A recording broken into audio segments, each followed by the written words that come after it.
டெலிவரிக்கு அப்புறமும் ஒரு சில பேருக்கு வயிறு வீங்கின மாதிரியே இருக்கும்.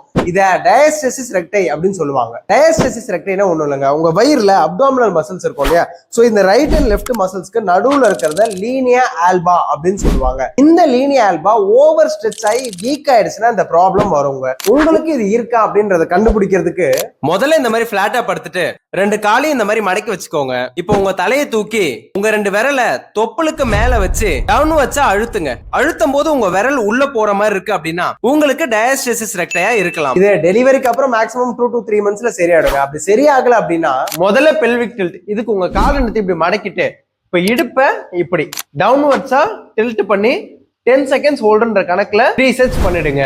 ரெண்டாவது ஹீல் ஸ்லைட்ஸ், இந்த மாதிரி ரெண்டு காலை மடக்கி வச்சுக்கிட்டு ஒரு காலை மட்டும் ஜஸ்ட் நேரா நீட்டி மடக்க போறீங்க.